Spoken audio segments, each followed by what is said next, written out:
Μοσιού, είμαι personal trainer και σήμερα θα κάνουμε ένα συνδυασμό ασκήσεων για μυϊκή τόνωση και γρήγορη καύση λίπους. Ο χρόνος των ασκήσεων που θα κάνουμε θα διαρκεί από 30 με 40 δευτερόλεπτα. Η πρώτη άσκηση για σήμερα λέγεται Jumping Jacks.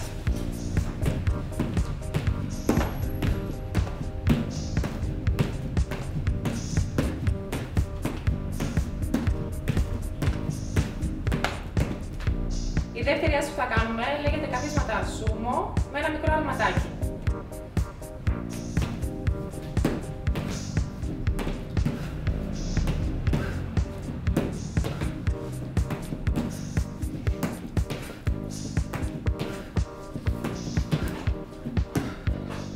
Στην επόμενη άσκηση, για 30 δευτερόλεπτα θα κάνουμε αναπήδηση στα δύο πόδια και μετά για 15 συνεχόμενα δευτερόλεπτα αναπήδηση στο ένα και για 15 συνεχόμενα αναπήδηση στο άλλο. Συνολικά ένα λεπτάκι.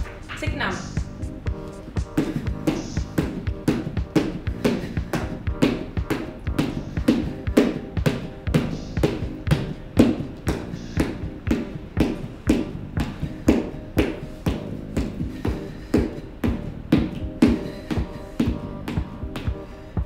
Η επόμενη άσκηση είναι προβολές με ένα μικρό αλματάκι αναλάξ.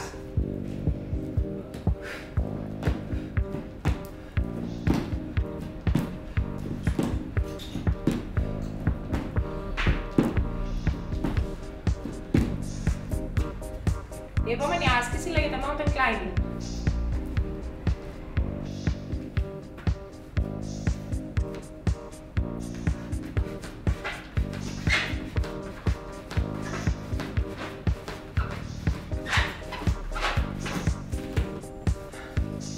Η επόμενη άσκηση είναι χαμηλές αναπηδήσεις και πριν η θέση αναλάξ.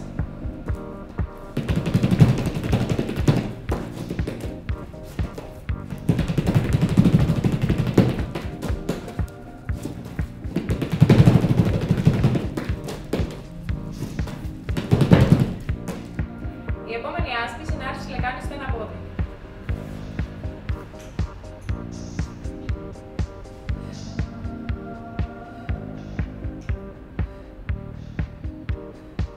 Και αλλαγή.